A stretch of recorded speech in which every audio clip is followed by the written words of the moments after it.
Credit cards. Can't live with them, can't live without them. I think there's hardly a person in the world who hasn't at one time or another had some problems with forgetting to make a payment and found a nice outrageous $35 payment for being one day late.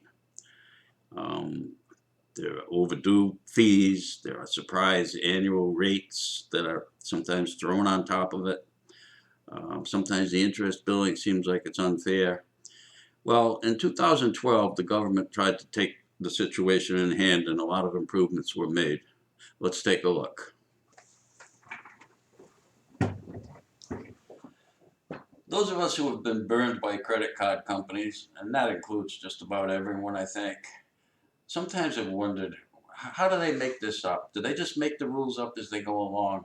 Well, it always seemed like they did, but the government took control, and in February of 2012, the Credit Card Rules Review, the Card Act, took effect.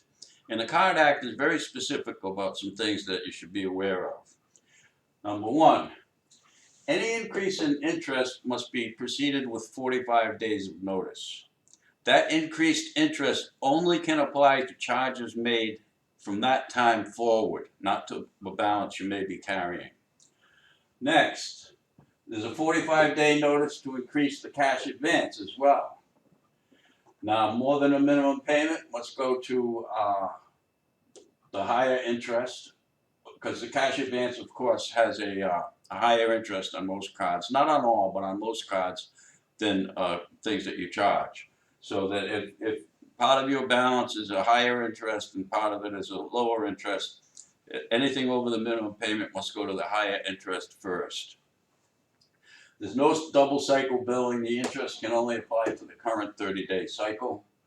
The consumer has an option to cancel before higher interest rates take effect. So if you get a notice that your interest rate is going up, you can cancel and just pay off the balance that you have at your old interest rate through minimum payments or however you want to handle it. The interest rate can't be increased for the first 12 months you have a card. If you apply for a card, you get a card, they're locked into that interest rate for at least 12 months.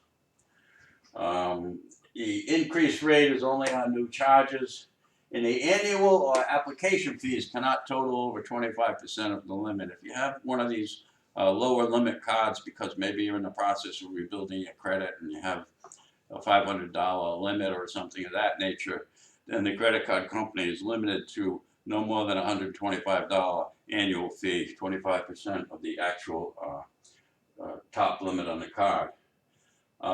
As far as over limit fees are concerned, this is really a good one. I think that this was long overdue. If you accidentally go over the limit of your card, they cannot charge you a fee unless you have opted into the program, so that you would just be refused. But if they honor it, unless you've opted in, they cannot charge you an over limit fee. And sometimes an over limit occurs when the annual fee is assessed that you've forgotten was going to come on the card, and they cannot penalize you if that takes you over the limit either.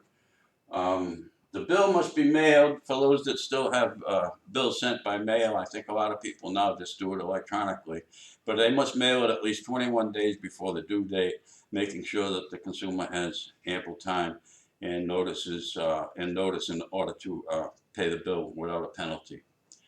Now, credit cards come in different forms. I mean, the cards that are actually truly credit cards, of course, have limits, except American Express, which is another story. They have what they call a comfort zone. But if you don't have a credit card yet, you can get a secured card. Secured card is a card where you put in a certain amount, usually a minimum of $200, and then you can use that exactly as if it were a credit card up to that $200 limit. Now, these cards report to the credit bureaus. It's the best way for someone with a thin file or somebody trying to rebuild their credit that can't get a regular credit card to start reestablishing a track record of paying on time. Don't confuse a secured card with the prepaid cards. The prepaid cards like you see in convenience stores and things of that nature are not the same as a secured card. They don't report to the credit bureaus, and they are useless as far as rebuilding your credit. So with that in mind, the new law has streamlined things, makes it quite a bit easier to stay on top of the credit card situation. And remember, one 30-day late can do a lot of harm to your credit score, so stay on top of it.